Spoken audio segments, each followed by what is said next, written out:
নবম শ্রেণী ভৌত বিজ্ঞানের দ্বিতীয় অধ্যায় বল ও গতি।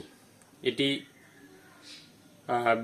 বেশিরভাগ স্কুলেই ফার্স্ট সামেটিভের অন্তর্গত একটি অধ্যায়। সেই অধ্যায় থেকেই একটি বিষয় নিয়ে আলোচনা করব, সেটি হচ্ছে লেখচিত্রের সাহায্যে এস ইজুগাল টু ভিটি সমীকরণটি প্রতিষ্ঠা। তো এখানে এস কি বোঝাচ্ছে?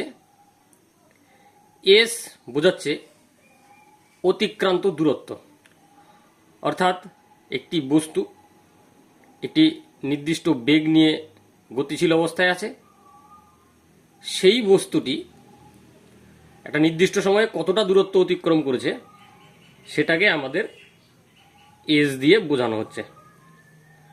এটা হচ্ছে ছোট হাতের এস, ইংরেজি ছোট হাতের এস।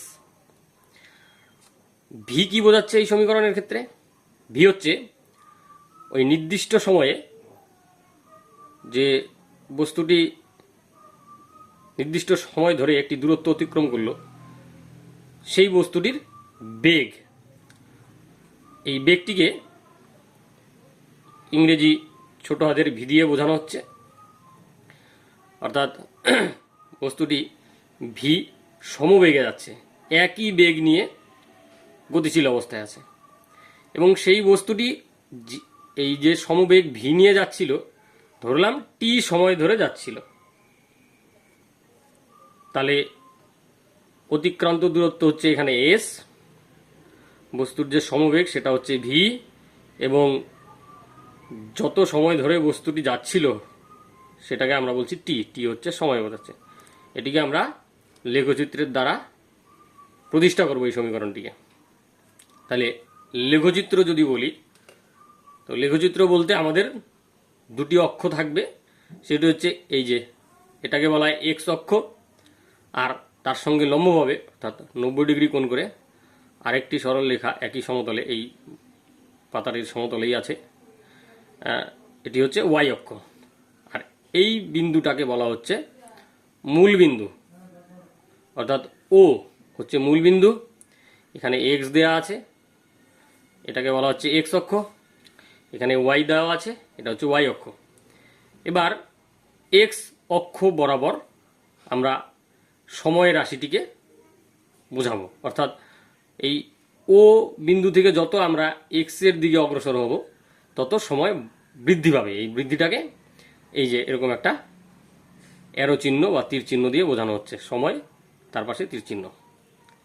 এবার ও থেকে যত আমরা ওয়াই অক্ষের দিকে যাব, ওয়াই এর দিকে অগ্রসর হব, তত বেগ বৃদ্ধি পাচ্ছে, বেগ বৃদ্ধি পাচ্ছে।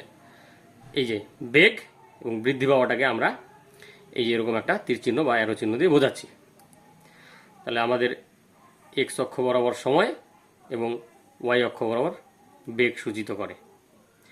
এইবারে যেহেতু বস্তুটি সমবেগে যাচ্ছে, আমরা সমবেগটাকে ভি ধরে নিচ্ছি, তাহলে এই বিন্দুতে বেগ হচ্ছে শূন্য, অর্থাৎ সময়ও শূন্য, বস্তুর বেগও শূন্য।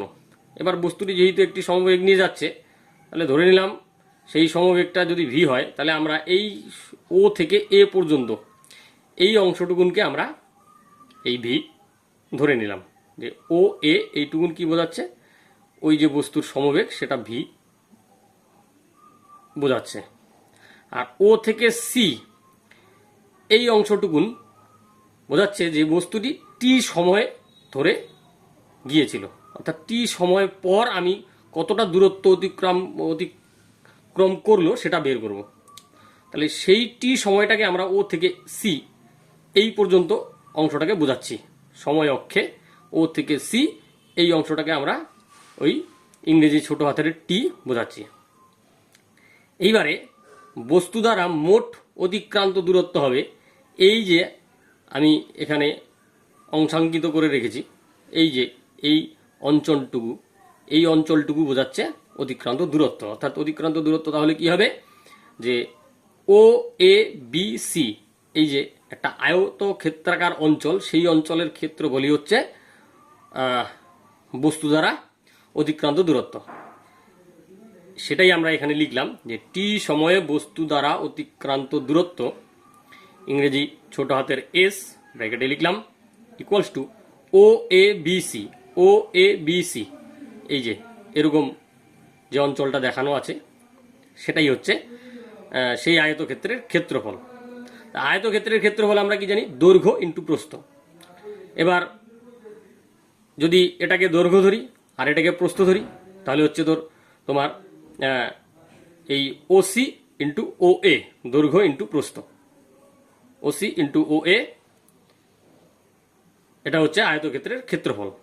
এবার ও এ মানে আমরা আগেই বলে রেখেছিলাম, ও এ মানে ভি, এবং ওসি মানে হচ্ছে সি, এই ওসি মানে হচ্ছে টি।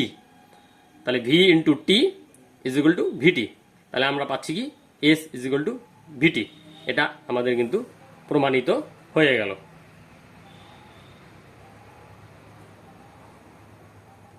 প্রমাণিত হয়ে গেল। এবার আমরা এইভাবে করে লেখচিত্রের সাহায্যে এস ইজ ইকুয়াল টু ভিটি সমীকরণটি প্রতিষ্ঠা করতে পারি খুব সহজেই। ধন্যবাদ।